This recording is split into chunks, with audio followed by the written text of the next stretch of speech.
এখনও পর্যন্ত আইপিএল 2024-এর অর্ধেক ম্যাচ শেষ হয়ে গিয়েছে, তবে দুটো টিম বাদ পড়তে চলেছে এখন থেকেই এবং 8 দলের লড়াইয়ে প্লে অফে খেলবে যেই 4টি দল।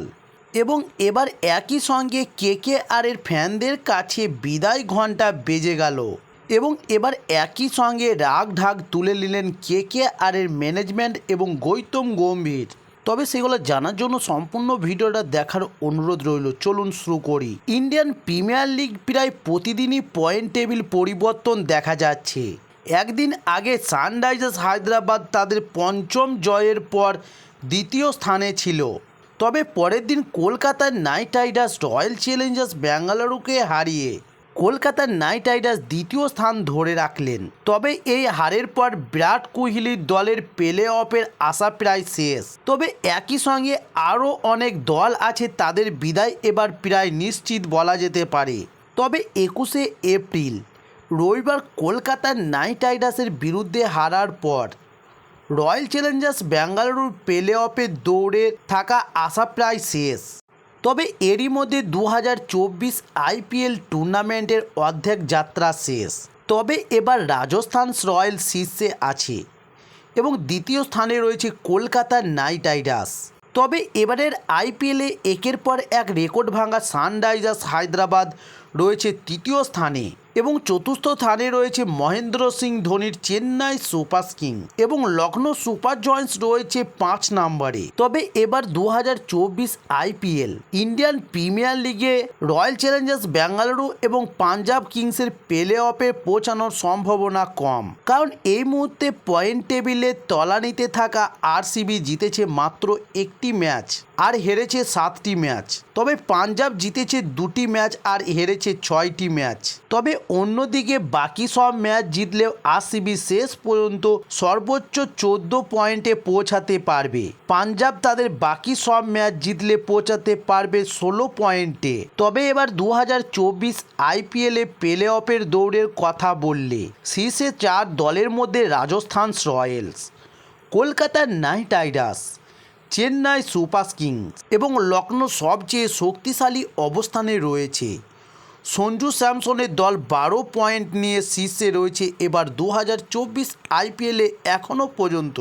তাই রাজস্থান আর 2টি ম্যাচ জিতলেই তারা পরের রাউন্ডে জায়গা করে নিতে পারবে।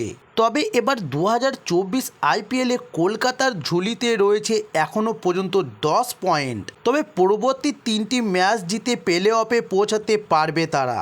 তবে চেন্নাই সুপার কিংস এবং লখনৌ সুপার জায়ান্টস 8 পয়েন্ট পেয়েছে, তাই তারা 4টি ম্যাচ জিতলে তারা 16 পয়েন্ট পেয়ে পৌঁছে যাবে। তবে এখনও পর্যন্ত গুজরাট 8টি ম্যাচ খেলে 4টি জিতেছে, পরের 6টি ম্যাচ অন্তত 4টি জয়ের প্রয়োজন। তবে অন্যদিকে এখনও পর্যন্ত মুম্বাই ইন্ডিয়ান 7টি ম্যাচ খেলে 3টিতে জিতেছে। 8টি ম্যাচের পর দিল্লির অ্যাকাউন্টে একই সংখ্যক যোগ করেছে। তাই এবার আসন্ন ম্যাচগুলো জিতে প্লে অফে জায়গা করে নেওয়ারও সুযোগ রয়েছে এই 2 দলের কাছেই। তবে অন্যদিকে এবার 2024 আইপিএলে কলকাতার নাইট রাইডার্সের ফাস্ট বোলার মিচেল স্টার্ক যেন কেকেআর দলের বিষ ফোড়ার মতো।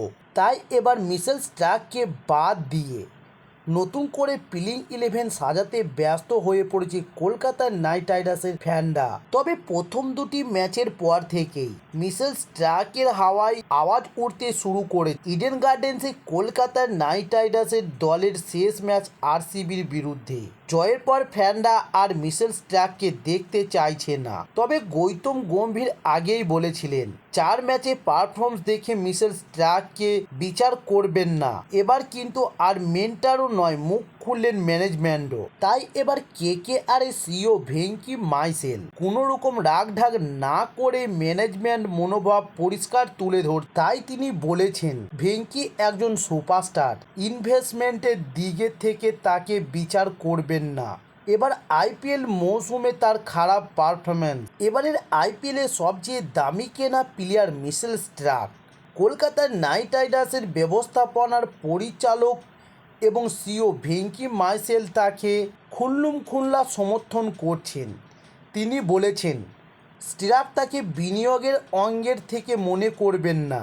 তবে কলকাতার নাইট রাইডার্স এবারের নিলামে মিশেল স্টার্ককে দলে নিতে 24,75,00,000 টাকা খরচ করেছে। তবে এটি সেই সময়ই একটি চ্যালেঞ্জিং সিদ্ধান্ত ছিল, কারণ আজই বাঁহাতি দ্রুততম বল করেন টি-20-তে এবং সুইমও করে থাকেন, এবং একই সঙ্গে 9 বছর পর আইপিএলে ফিরেছিলেন মিশেল স্টার্ক। তবে আরসিবির ম্যাচের সময় ভেঙ্কি মার্শেল বলেছেন, স্টার্ক একজন সুপারস্টার এবং তিনি একজন তারকা খেলোয়াড়। তবে আমরা এটিকে বিনিয়োগের দৃষ্টিকোণ থেকে ভাবি না, কারণ আপনি যদি নিলামে যান এবং নিলামে ইভেন্টগুলি ঘটে যা প্লেয়ারদের হাতে নয় এবং এটি অন্য কারো হাতেও নয়, তাই স্টার্কের মতো ক্রিকেটার একটি সংযোজন অনেক মূল্য যোগ করবে যা এটি রয়েছে। লাইন অফে তার উপস্থিত নিজেই দলে একটি ভিন্ন গতিশীল যোগ করে এবং সেখানে নির্দিষ্ট দক্ষতা ছিল যা সাপোর্ট স্টাফ খুঁজেছিলেন। তাই সুতরাং আমরা মনে করি এটি আমাদের ছিল। তবে প্রথম দুটি ম্যাচে 8 ওভারে কোনো উইকেট না নিয়ে 100 রান দেন মিশেল স্টার্ক। তবে তার কারণ টি-20 ফরম্যাটে স্টার্কের মরিচা ধরা পড়েছে। তবে রবিবার আরও পরিস্থিতি খারাপ হয় যখন ইডেন গার্ডেন্সে তখন 16 বলে 54 রান তুলেছিলেন এবং শেষ ওভারে আরসিবির 9 নম্বর করুণ শর্মার সামনে ব্যাটিং স্কিলে 4 বলে 3টি ছক্কা খেয়েছেন মিশেল স্টার্ক। তবে স্টার্ক অবশ্য করুণ শর্মার আউট করার জন্য একটি কম রিটার্ন ক্যাচ নিয়ে কিছুটা গর্ব রক্ষা করলেন। তবে এদিন শেষ পর্যন্ত কলকাতা নাইট রাইডার্স 1 রানে জয় পায়। তবে স্টার্ক অবশ্য করুণ শর্মার ক্যাচ নিয়ে কিছুটা সম্মান রক্ষা করতে সক্ষম হন। শেষ পর্যন্ত 1 রানের নাটকীয় জয় পায় কলকাতা নাইট রাইডার্স। তবে এখনও পর্যন্ত স্টার্ক 7 ম্যাচে 5টি জয়ের সঙ্গে দ্বিতীয় স্থানে থাকা কলকাতা নাইট রাইডার্সের মেন্টর এবং 2 বারের টাইটেল জয়ী প্রাক্তন অধিনায়ক গৌতম গম্ভীরের অধীনে এই মৌসুমে ঘুরে দাঁড়িয়েছেন কলকাতা নাইট রাইডার্স। তারা রয়েছে পয়েন্ট টেবিলে 2 নম্বর স্থানে। তাই 2024 আইপিএলে কলকাতা নাইট রাইডার্স ট্রফি জয়ের স্বপ্ন দেখতে শুরু করেছে এবার। তো দর্শক বন্ধুরা, এই ছিল আজকে নিউজ। আরও আইপিএলের নিত্য নতুন ভিডিও পাওয়ার জন্য অবশ্যই আমার চ্যানেলটি সাবস্ক্রাইব করে সঙ্গে থাকুন। নমস্কার।